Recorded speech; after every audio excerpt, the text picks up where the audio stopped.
everybody. Welcome back to Old World Legends, where we focus on growing the community. I'm your host, Mike, and with me, as always, is Evan. Legendary Evan. Yeah, definitely legendary, that's for sure. Or legacy or legendary, however you want to I'm focus gonna on go it. with But legendary lists. Let's do that. okay, we're going to go with legendary list. So I think the main focus today is we are going to talk about the legacy factions, but not specifically about their lists per se. But one of the things that community's been asking for a long time, and we know there's been a lot of talk about it and energy about it last year, and different communities are handling it in different ways. But quite frankly, we all know that GW didn't quite finish the legacy army books. We're not going to get into this episode about the theories or politics or rumors or the reasons why or not. We are still very confident. I know I am. I'm pretty sure Evan is too. That we're going to see more of those legacy factions turn into core factions in the future. At what frequency, to what degree, don't know. But I'm very confident it's going to happen. Old World is growing. It's an amazing game, and I can't wait to see that happen. But for the moment, we know that a big part of certainly our events, our community, and all of SoCal, people love the legacy factions. Everybody loves them. They're amazing, which is why we're so passionate about bringing them back. And from day one, we have always fully supported them, and we always will at all of our events. But a big part is some of them needed a little bit of tweaks. Some of them needed a little bit of help. And we're going to go through that today and talk about what we're calling our Old World Legends, or OWL, Legacy Errata, which is what we constructed and put together. This is not a balance update. This is not an FAQ. This is specifically our goal was what are the fewest number of tweaks that we need to make to fix some of the mistakes, typos, or unfinished rules that we all know from previous editions. This is how it's supposed to work, and they just stopped putting energy into it because they needed to, and such. So that was our goal, and we've worked on that. Evan, in particular, again, spearheaded a whole bunch of this, which I very much appreciate for our community. And then I had said, great, go delete half of it. No, it wasn't quite that bad, but it was definitely some back and forth, and we've implemented this now in several events, and we've seen a ton of success, a ton of love. And again, other communities approach this in different ways. We feel some of the other communities maybe were a little more aggressive, maybe we're a little more focused on trying to make them not fix the things that needed to be fixed, but we're trying to rebalance them, or quite frankly, felt like a little bit of wish list Yeah. sometimes. So that wasn't our approach. Which, Our by the approach was way, I would be perfectly pretty good. happy to rebalance the entire game if everyone wants to listen to me. I'll do it. And we're not doing that. And again, that's, you know what, for communities that want to do that, that's totally fine. That's totally cool. And other communities love homebrew rules and all that. Our goal from the beginning with our community, with Old World Legends, with OWL, is we want to make the fewest changes or tweaks or FAQs we have to make for our events to be fun for everybody who's attending them. That is our Yeah. goal. And the We game's want supposed to players generally want play. to play the core way, right? Right. This is the way that designers design the game, and we do not want to change that. We only want to make adjustments for the events to run smoothly. That is our Yeah. only And goal. everyone can see when there's a typo, right? When a word has been spelled wrong, because if there's a clear and obvious intention of something you're supposed to be able to do, but because of just crossed wires, it doesn't quite work, that's pretty easily to pick up on. And the legacy factions aren't unique in that aspect. There are some aspects of, some of the core factions like Empire and Wood Elves come to mind, where some of the rules, the way they wrote them, they don't quite do anything. And you're like, what the heck is going on? Uh, it's definitely an odd one, but we can But potentially before we dive do into it, that with Evan, though, everything else. tell us about your thought process, right? So, okay, Yeah, so we're going to go into the specifics here. yeah, Again, our legacy errata is definitely shorter than other groups because, again, we were focused on what are the minimum changes we need to make for these to be fun for people who want to bring them to the events. But, Evan, what was your approach when we were evaluating these lists? We were looking at what we felt, what our community gave us feedback survey, what other communities were doing. What was your thought process? So first of all, it's to go through the lists and figure out what are the most biggest disappointments in there, that things they either don't work the way they used to, or they're so pointless in the way that they have been written that it makes it so unenjoyable to even consider bringing this unit or that specific build to the table, because it's like trying to push sand uphill. You're like, what the hell are we doing? You're just really just slowed down. These are just not very fun ways to build your army list. And I think most of the core factions don't have that problem. Any of the things that are suboptimal can still be enjoyed and still be brought to the table for specific themed games or specific themed lists or something like that. But there's definitely a lot of problems in the legacy lists where you're just you're just actively harming yourself by doing certain things, or by Hmm. trying to make certain things build that just can't work. Or maybe people were just not reading the rules and they were just playing it the way they hoped it worked, even though the rules didn't technically say that that's allowed. And so that's where we Yeah. went through the approach. We went through these different units, these different builds that they were trying to make happen, and figure out why were they built that way, and is that actually something we should do. For example, they removed the ability for the chariot units, the dragged along chariots, to join units in the Legacy Errata, in Legacy PDFs, because here's the kicker: the base sizes were different.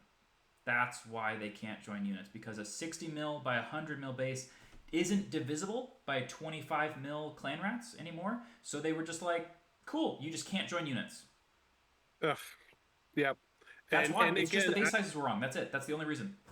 and I don't think it's because again that these people that design our GW, they're awesome people. They're the reason why Old World exists, because Mm-hmm. they're passionate. It's not because they got huge pay raises or suddenly there's a windfall of money. They were Yeah. passionate about Warhammer Fantasy. They wanted to bring it back, and we're so appreciative of everything they're doing. That being said, clearly what you see in a lot of these legacy factions are first passes at the list. Clearly they're first, maybe for 1.5 passes at the list, and they didn't finish it. You do see some of the factions, in particular, like Vampire Counts, clearly is more robust, more rules, more competitive. I believe there's clearly more than one pass there, but that's not true for a lot of the other legacy factions. We think, again, it was a small team. It was tiny. It was like 2 to 3 people. They Yeah. got pulled onto other things once whatever the politics or whatever the nonsense was going on there. So we know, again, from the past, other editions and such, clearly what was the intent? How is this supposed to play? Because it played like this for over 10 years in other editions. Yeah, exactly. And that's where that history comes from. And people who have played those other editions know what it's supposed to feel like, and they know when it doesn't feel right. And not Hmm. you or your opponent want to play where it doesn't feel right. It just doesn't. Yep. That's not how it's supposed to go.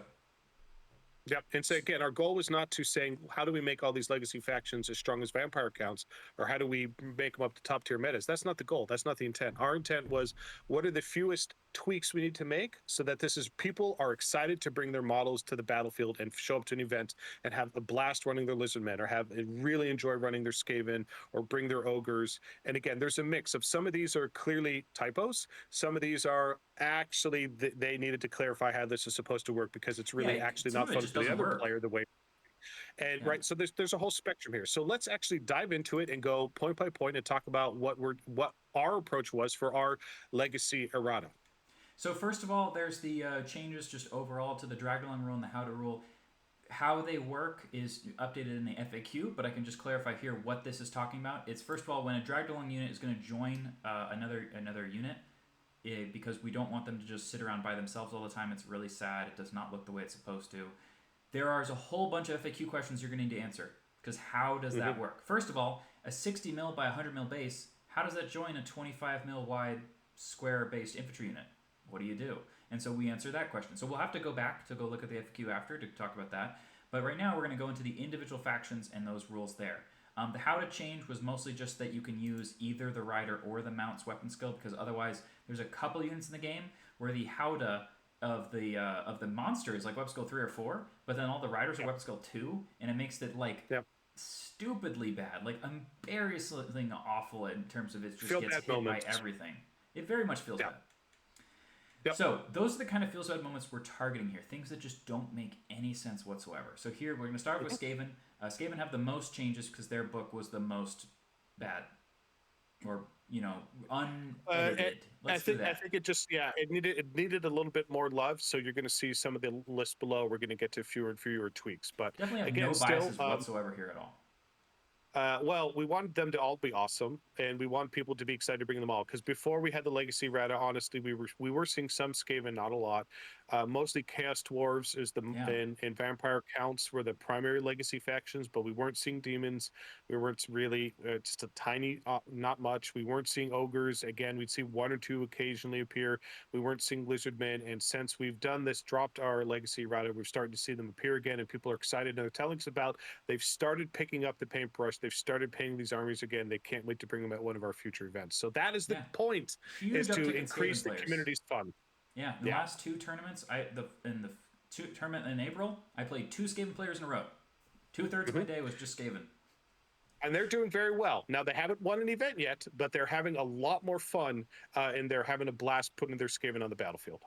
All right, so the changes here. The first one is that the plague priest riding a plague furnace can join a unit of plague monks. Hmm. Seems obvious. Seems like you should just do that. And by the way, it's just mentioning here that the specific part of the FAQ that explains, wait, what happens when a Dragalong unit character joins a unit? Well, go read the FAQ. That'll explain how it works. Whole bunch of different questions you got to answer on how it will work.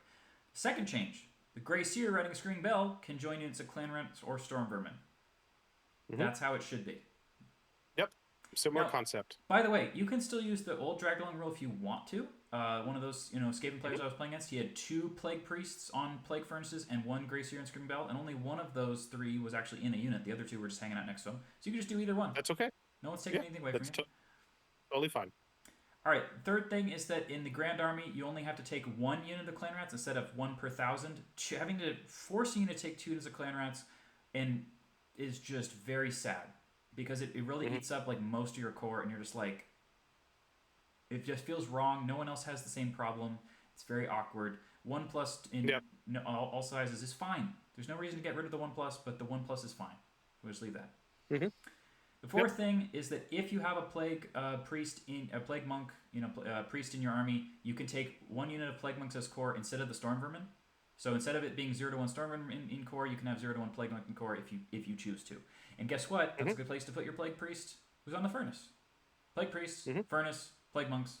Cool. Why not? Yeah, and the main thing is we see a lot of that pattern already with the Stormwind, but you see it in a lot of the other armies where typically if you take this character in your character selection slot, such as with Vampire Counts, if you take the White King or the White Lord, right now you could take a Graveguard as core. So again, we've seen this pattern in many of the other armies out there, both some other legacy factions and others. It just felt right to for if you want to have the thematic plague themed Skaven army, this is really just enabling that.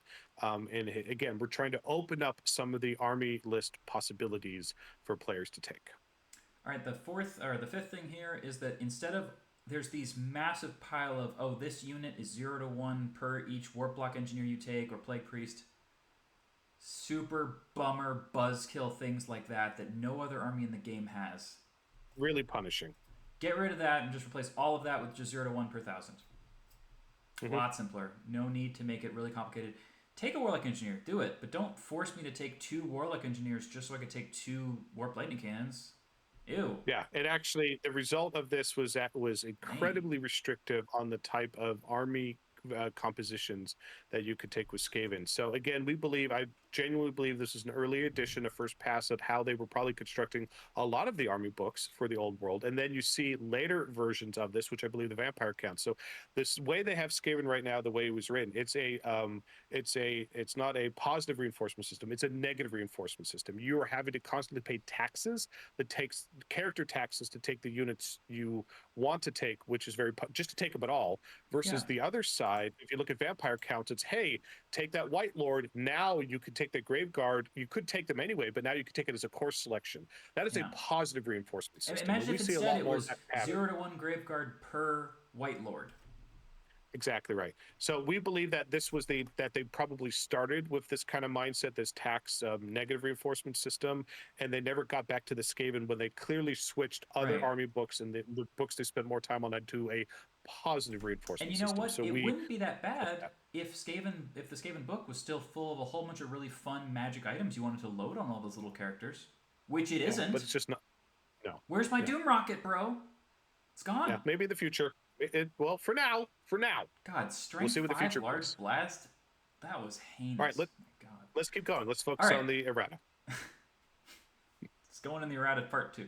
All right. So the Warp Lightning Cannon, it just seems really odd that you have a cannon that doesn't have any multi-wounds at all. Now, I think D3 plus 1 is way too much. I've played against a lot of Empire gun lines where suddenly your dragon is dead, and you're like, wow, Hmm. that was crazy.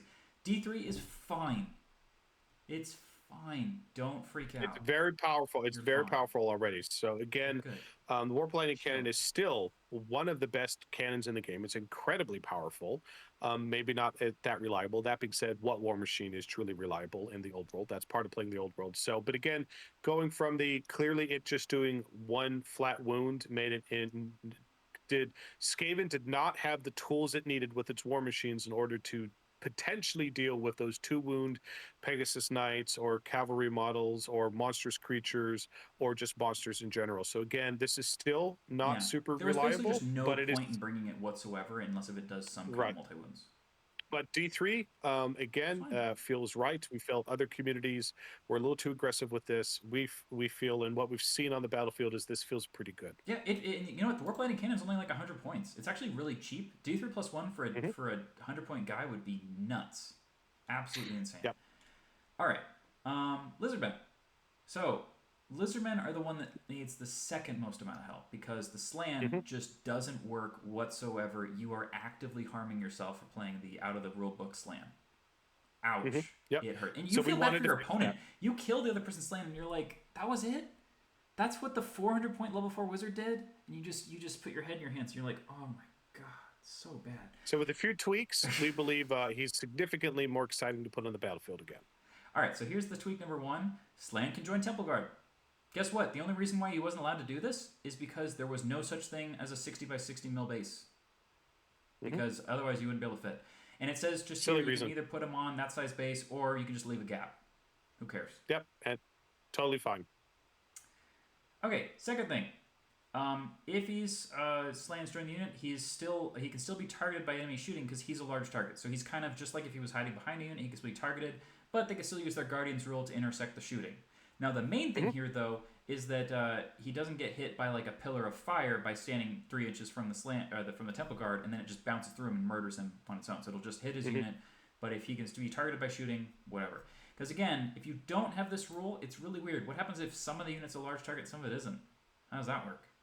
Right? Yeah, we went through this quite a bit, and I don't want to take up this Yeah. entire video just talking about this, but we believe this is the right method with the current rule set that exists today, that it gives the Slann the targeting benefits that he wants to have, being a large target, one. Yeah. Two, it still has a downside where he can be targeted by other missile weapons or cannons or war machines, but he still can use the whole point of the Temple Guard is to protect him from those things with a chance, right? So he still has that advantage. And we're also dealing with that, again, the vortex or the template things, not just ripping through them and instantly, because it's one thing when you have a vortex that hits a whole unit, well, it's not going to hit him, no big deal. But if you have a vortex hit just the Slann, he's in big trouble. So again, we believe this is the best of both worlds. We're fairly happy with this in its current rule set. And again, a lot of those rules I just said Right. also are applicable to the Skaven plague furnaces and things in the unit. We just didn't cover them. Our OWL FAQ goes into those details to explain how that works in Right. greater. Because for example, if you make the Slann a monster infantry character instead, he doesn't join Temple Guard then either. Don't do that. Just hide next to a bunch of skinks because now as long as you're 3 inches away, you're safe. And it just becomes I'm just a skink Slann. I just hide with the skinks, which are already good. Which is not what players want. And it's not what it's supposed to look like on the battlefield. They're supposed to be with some Temple Guard. Yep. Makes sense. And we know this Okay. because there are multiple editions showing us what it should be. Exactly. So the third thing is the Slann can have the 360 line of sight arc for his casting. So he still has to try to do wheels like a monster, but he gets to see in all directions, which is really, really important because guess what? He's on a floating hover's chair, so he can just turn to look at people to cast spells on. Because otherwise, it was so sad. Yeah, it was just too restrictive. And so, again, you want to have the benefits of I'm that large target. I still have some potential downsides of being targeted by some potential things if the rolls don't go my way. But generally speaking, my unit can protect me. I can still be with them. And I get the benefit. The whole point of him being on that floating dais as a wizard is to be able to shoot like a chariot. And so we're making sure. So, again, we're really happy with where we got to with this. And again, these are the fewest tweaks we felt we needed to make it really fun to put him on the battlefield. And quite frankly, he's still overcosted. But it's still fun to see him on the battlefield, and people are excited to bring him again. Yeah, I say he's still a little bit overcosted, but a level 4 wizard with high magic who can just make his Temple Guard unit ethereal seems pretty nice. And then he's just a large target if he can for casting. pull it off. I think that sounds pretty good. There are some of those like special abilities that he can buy that now that he's not just going to die constantly seem like a decent way to spend your points. Well, that is kind of the point. It should be fun to take him. That's the point. And he's your BSB, which for the objective play could be useful. It's exciting. Okay, so the fourth thing. Cold-blooded, you can also use this roll for stupidity. So cold-blooded, you could already use the 3d6 leadership roll for fear, panic, and terror, which is fine. Those are all good rules to use it with. But what really, really sucked, what sucked awful so much so bad that the unit is useless is that you couldn't use it on stupidity for your Cold One Riders. Which makes no sense because the Lizardmen should be more in tune with their Cold Ones than anyone else because they are lizard people and that they're riding lizards, so they should be able to kind of communicate with their Cold Ones. So they can use it for their stupidity. Now, the reason why this isn't for just all leadership tests, including break checks, is because that is broken as hell. Oh my god. Too First powerful. of all, Way too powerful. Okay, the Trace list has a 15-point magic item that's a one use only 3d6 break check.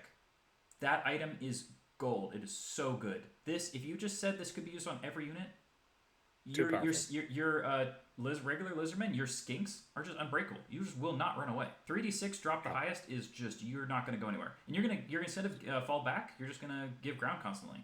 You're gonna be undead. So again, our goal was not to rebalance the army. The goal was to just what is the surgical tweak to make this unit make sense that you could field it on the battlefield, and that was the intent. And the Cold Wind Riders are a very critical part of the Lizardmen being able to have some kind of mobile, attacking unit on the field, and having them have leadership 8 stupidity was cripplingly awful. Okay. Yep. And doesn't make sense. All right, so then finally, the Grand Army, you can have as many Skink Priests. So the Skink Priests are the level 1 or 2 wizards. For some reason, they were locked to 0 to 1 per 1,000, and they were in the same slot as your Scarvet or the Old Blood, whichever one. Weird. Old Blood. And super weird. Why is that the case? Especially if you don't want to take a Slann, you just want to take some Priests. Well, now you got to take your Old Blood General, and then, oh no, only one level 2? No one else in the game has that limited magic. If they were level 3 or 4, that would be a problem, but they're not. They're level 1s and 2s, so it was a weird restriction. Clearly, that seemed like, again, a first pass restriction. I think clearly if they had made a second or third pass at the list, they would have likely written that out. Yes. Yeah, so these things just feel like no-brainer changes to help the game just flow better. You can build your army the way you want to. If you want to have a full skink list, you can pretty much do that. You have as many priests as you want.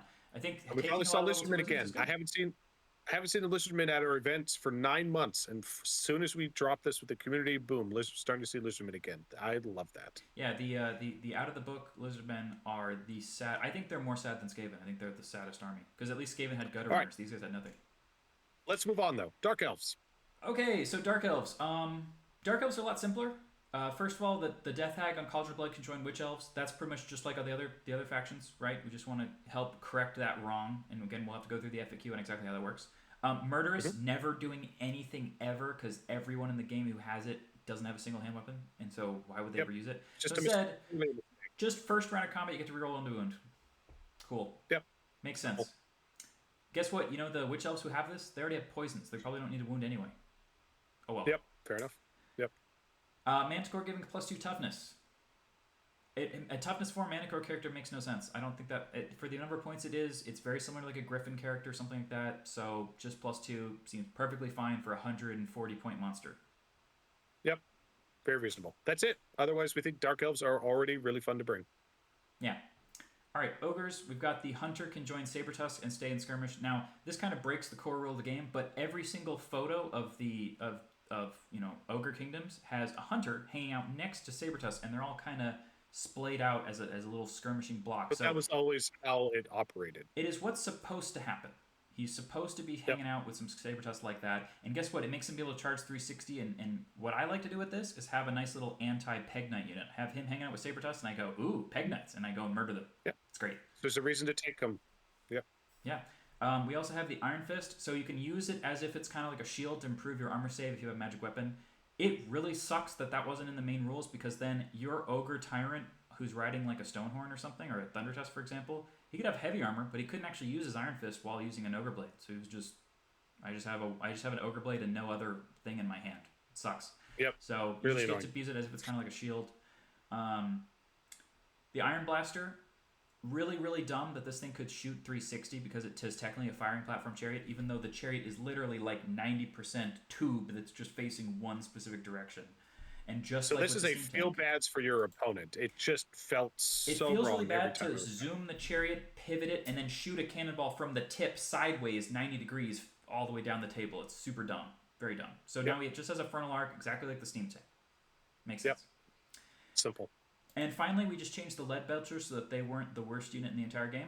So that they have quick fire and strength 4, because that's pretty much what they had in all other editions of the game. Well, in 6th edition, they were broken as hell because they just fired like grape shot from a cannon.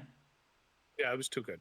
So again, other communities have been significantly more generous with their changes, but again, our goal was not to Yeah, rebalance the game. Our goal was to what's the minimum we need to do so players will feel good putting it on the battlefield, right?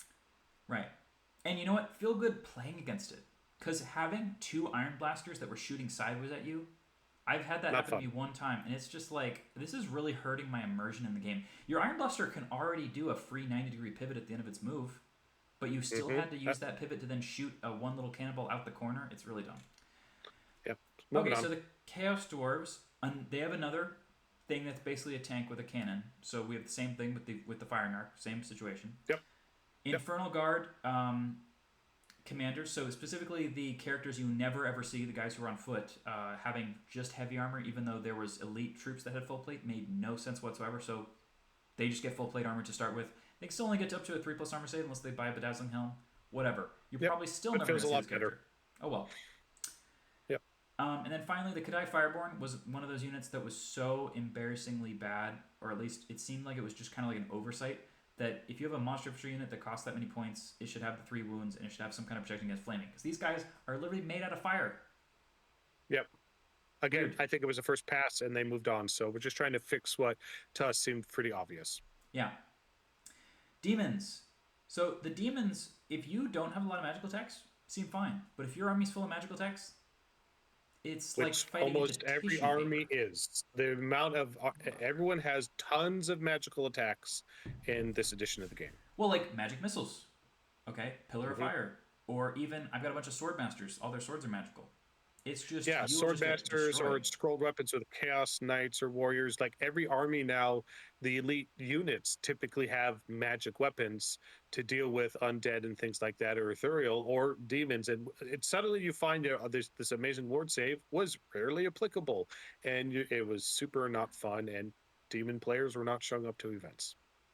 Yeah, they literally just won't show up because against some armies, your whole army just collapses like a big pile of dust, and you're like, why did I show up? So you Not just fun. get your ward save all the time. It removes that bad matchup component, and you just get to play.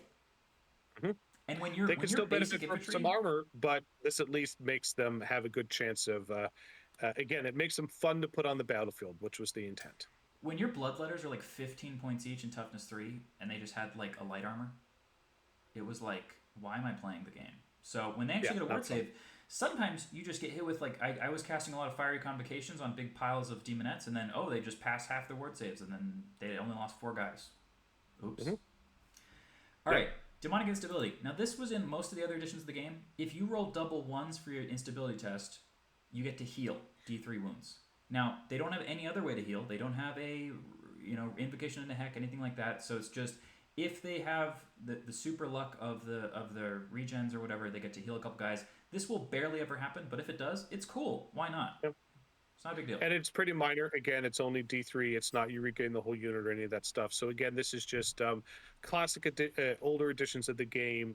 When you're rather than instability always being the super punishing, super negative thing, there is a slight chance it could be a positive thing, but it is Right. a minor positive thing. So again, this is a minor, more flavor and feel good tweak, really more than anything else, because and the frequency that this happens and the impact it has is so little, but it Well, still gives you that excitement when you're rolling those dice. I might get something good. and remember, they still have the rule in the base rulebook that if they roll double six, they just instantly all die. If you have a unit of 20 demonettes and they lose combat and they roll double six, they all instantly get removed. Womp womp. And they're like Okay, 13 moving on. points each. Yep. Hmm. Okay, the Demon Prince gets to have regen because the Yeah, Warriors Chaos one has that, and if you don't have it, it kind of feels weird. it was super weird. I think it was clearly an oversight. Yeah. The fourth thing is the Greater Demons get to have close order. The fact that they just didn't have that was really weird.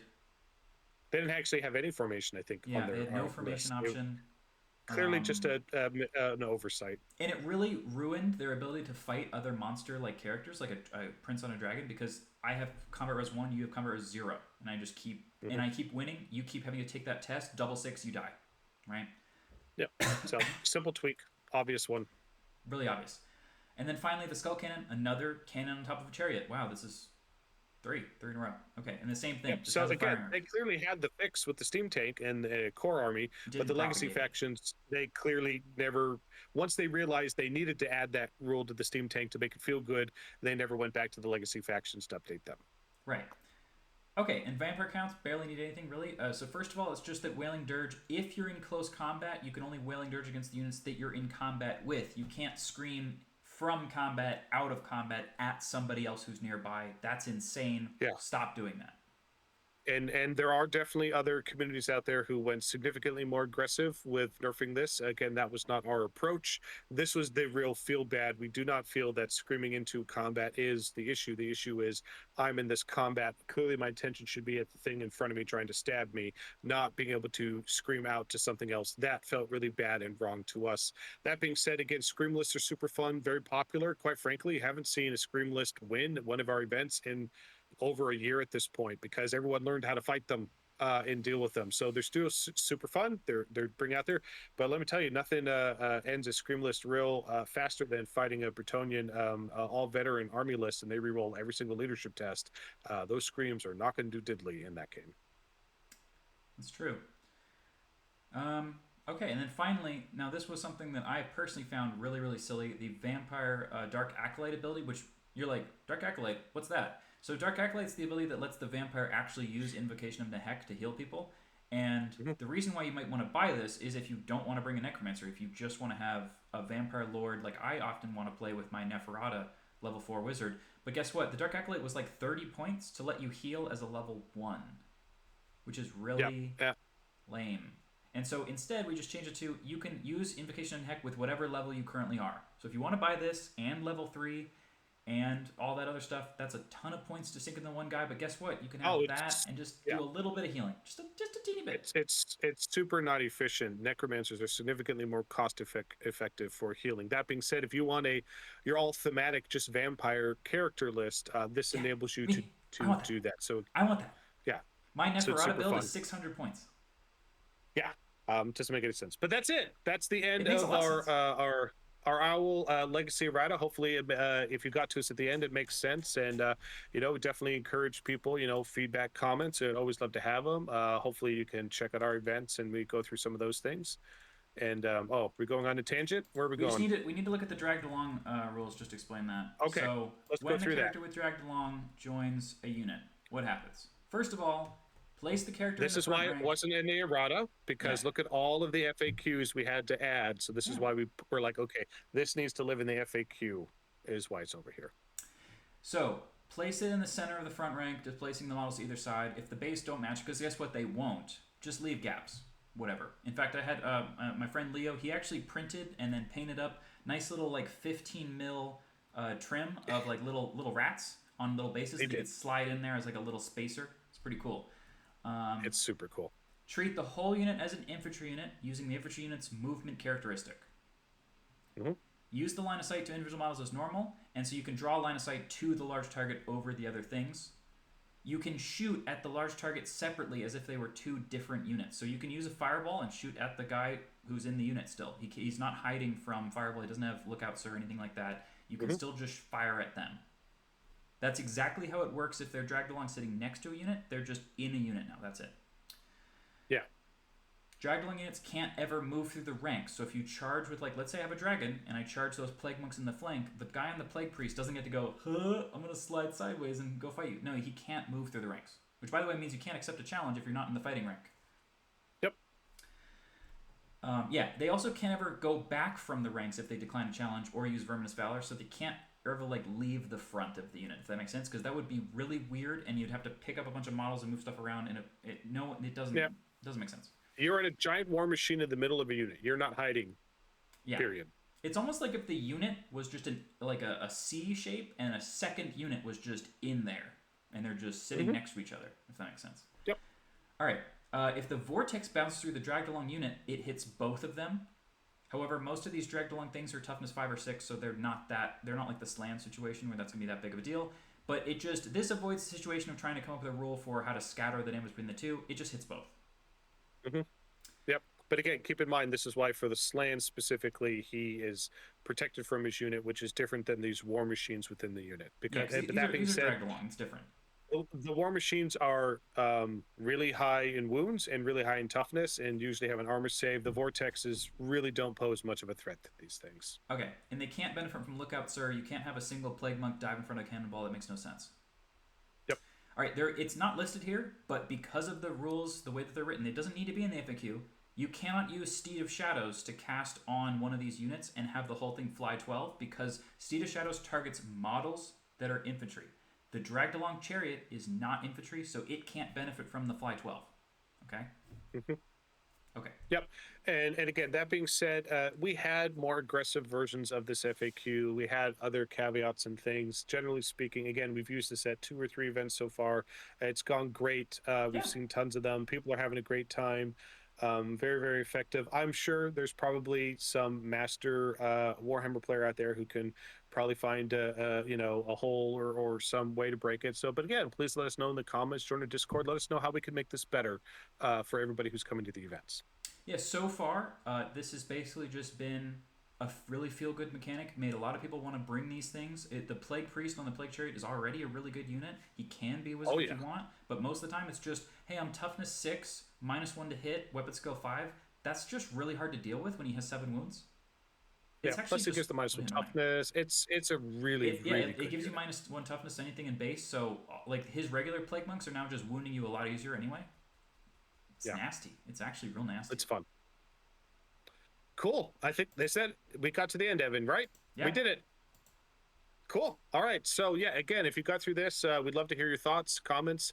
We're really excited about this. We've had lots of great response from our community, and of course, we will keep evolving this throughout this year, next year. But we are optimistic that GW is definitely supporting. It feels like Old World more and more as the months go by, and we're excited to see what additions or improvements they might be bringing to the future. And we are very confident that in the future we're going to start seeing these legacy factions not all at once. I think it'll probably be like 1 or 2 at a time over a series of time. Because remember, every time they take something to make it legacy, you make it core, you have to now release all of the models that go along with that too. So that's a bit of a manufacturing process and distribution process. So there's going to be some time there, but I'm confident that more are going to come back and become core in the future. But until then, we're going to do everything we can to make sure that players, certainly coming to our community events, want to bring these lists that we all know and love, and we all want to see them on the battlefield. It just makes the game better. Absolutely. Okay, Evan, any last thoughts before we close out? Stay legendary. All right, we'll see you all next time. Bye.